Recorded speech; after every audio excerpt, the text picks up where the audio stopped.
great pleasure to introduce our next speaker, Awsad Abdullah, founder and managing partner of TAS Hamjid Financial Advisory and TAS and Hamjid Advanced Technologies. With over 15 years of experience in financial advisory, accounting, auditing, in the compliance, he has built an incredible global presence, expanding to 16 offices across 7 countries. What makes his journey truly inspiring is how he started from a small team of just 5 members in Calicut, India, and scaled into a strong network of 200 plus professionals and 8 plus partners worldwide. He is not just a finance expert. He is a forward thinker who led his firm into early technology adoption, building powerful solution finance, accounting, inventory management, camera-based analytics, and business intelligence. A qualified CMA and alumnus of IIM Kozhikode, and with strong academic roots from Farouk College. His journey reflects a perfect blend of knowledge, vision, and execution. നമ്മൾ പോയിട്ട് മുട്ടുമടങ്ങിയിരിക്കുന്ന ഒരു ടീമുണ്ട്, നമ്മുടെ auditors അല്ലെങ്കിൽ financial consulting.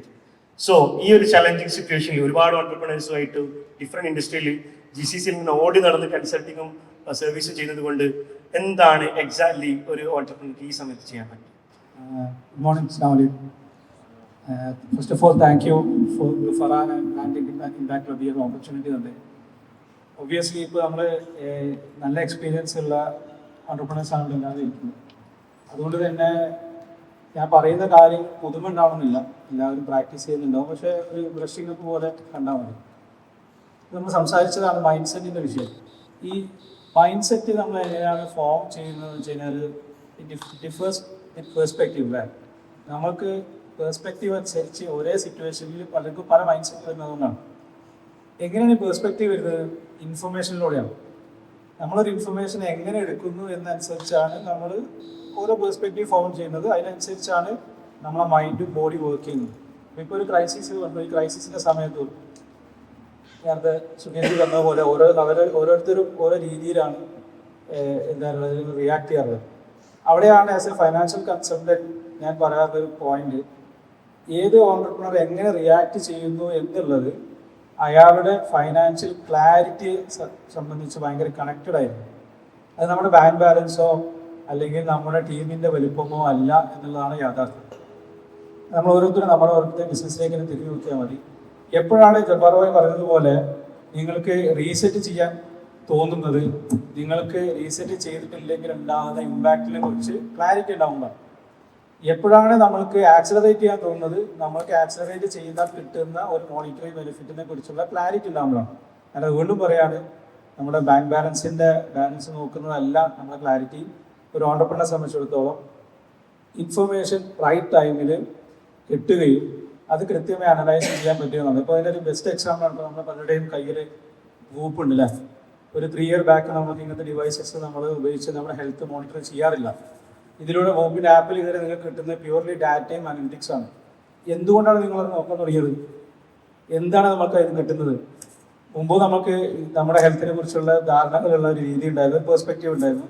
ആ perspectives മാറിയപ്പോൾ നമ്മൾ ഓരോ സ്റ്റെപ്പ് എടുക്കും.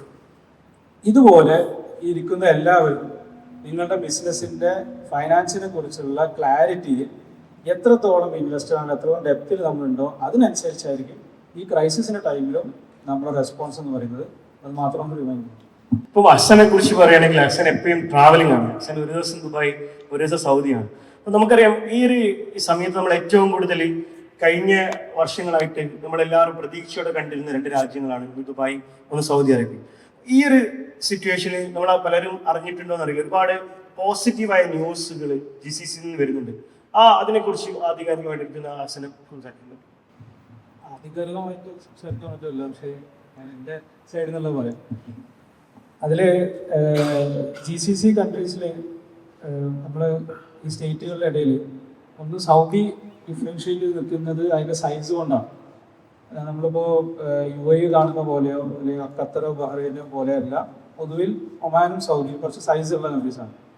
അതിൽ തന്നെ സൗദി നല്ല വാസ്റ്റ് കൺട്രിയാണ്. അതിൻ്റെ ഓരോ റീജിയണിലും വ്യത്യസ്തമായ ഓപ്പർച്യൂണിറ്റീസ് ഉണ്ട് എന്നുള്ളതാണ് ഡിഫറൻസ് വരുന്നത്. അപ്പോൾ ആ അർത്ഥത്തിൽ UAE ഒരു 25 years ബാക്കിൽ എവിടെയായിരുന്നോ അവിടേക്കാണ് ഇപ്പോൾ സൗദി ശരിക്കും പറഞ്ഞാൽ ഒരു സ്റ്റാറ്റിസ്റ്റിക്കലി കമ്പയർ ചെയ്യുകയാണെങ്കിൽ മാർക്കറ്റ് ഓപ്പൺ ആക്കി വരുന്നത്. അങ്ങനെ നോക്കുമ്പോൾ നമ്മൾ ഓണ്ടർപ്രണേഴ്സ് എന്ന അർത്ഥത്തിൽ തീർച്ചയായും എക്സ്പ്ലോർ ചെയ്യേണ്ട കുറേ കാര്യങ്ങൾ സൗദിയിലുണ്ടാവും. പക്ഷേ ഏത് കൺട്രിയിലാണെങ്കിലും ഇപ്പോൾ ദുബായിൻ്റെ റെസീലിയൻസ് എന്ന് പറയുന്നത് ഭയങ്കര സ്ട്രോങ് ആണ്. നമ്മൾ പറയാം ഒരു സിറ്റുവേഷനോടുള്ള റിയാക്ഷൻ, അതിന് പോസ്റ്റ് സിറ്റുവേഷനോടുള്ള കംബാക്ക് എന്നൊക്കെ നോക്കുമ്പോൾ UAE പ്രത്യേകിച്ച് ദുബായ് എന്ന് പറയുന്നതിൻ്റെ സ്ട്രെങ്ത് ഭയങ്കര. കാരണം ദുബായ് എപ്പോഴും അപ്സ് ആൻഡ് ഡൗൺസിലൂടെ പോയി എക്സ്പീരിയൻസ് ഉള്ള ഒരു കൺട്രിയാണ്. സൗദി അവിടെ ഒന്നും എത്തിയിട്ടില്ല, അതിലേക്കുള്ള ഒരു ജേർണിയിലാണ് സൗദി ഉള്ളത്. പക്ഷേ ആസ് എൻ ഓണ്ടർപ്രണർ ആ വാസ്റ്റ് ജോഗ്രഫി എന്ന് പറയുന്നത് നമുക്ക്, അല്ലെ വാസ്റ്റ് പോപ്പുലേഷൻ എന്ന് പറയുന്നത് എപ്പോഴും എന്താണ് നമുക്ക് ഓപ്പർച്യൂണിറ്റിയാണ്. നമ്മൾ FMCG ചെയ്യുന്നവരുണ്ടാവും, അല്ലെങ്കിൽ ഈവൻ ഇപ്പോൾ റിയൽ എസ്റ്റേറ്റ് ആണെങ്കിലും റീറ്റെയിൽ ചെയ്യുന്നവരാണെങ്കിലും ലോജിസ്റ്റിക്സ് ചെയ്യുന്നവരാണെങ്കിലും ട്രാവൽ ആൻഡ് ടൂറിസം ആണെങ്കിലും അങ്ങനെ ഒരുപാട് മേഖലകൾ ഓപ്പൺ അപ്പായി വരുന്നൊരു മാർക്കറ്റാണ് സൗദി. അപ്പോൾ GCC ആസ് എ ടുഗദർ എടുക്കുകയാണെന്നുണ്ടെങ്കിൽ നമുക്ക് പലപ്പോഴും ഈ വ്യത്യസ്ത കൺട്രീസിലുള്ള വ്യത്യസ്ത ഓപ്പർച്യൂണിറ്റീസ് ക്യാപ്ചർ ചെയ്യാൻ ഭയങ്കര ഡിഫറെൻറ്റ് സ്ട്രാറ്റജി വേണ്ട എന്നുള്ളൊരു സുഖമുണ്ട്. കാരണം കുറേ സിമിലാരിറ്റീസ് ഉണ്ടാവും, റൂൾസിലായാലും റെഗുലേഷൻസിലായാലും ചെറിയ വേരിയസ് ഉണ്ടെങ്കിൽ പോലും കുറേ സിമിലാരിറ്റീസ് ഉണ്ടാവും. ഈ പിന്നെ പൊതുവേ ഇത് തമ്മിലുള്ള രാജ്യങ്ങൾ തമ്മിലുള്ള ഒരു കണക്ടിവിറ്റി റിലേഷൻഷിപ്പ് നമുക്ക് ലിവറേജ് ചെയ്യാൻ കഴിയണം.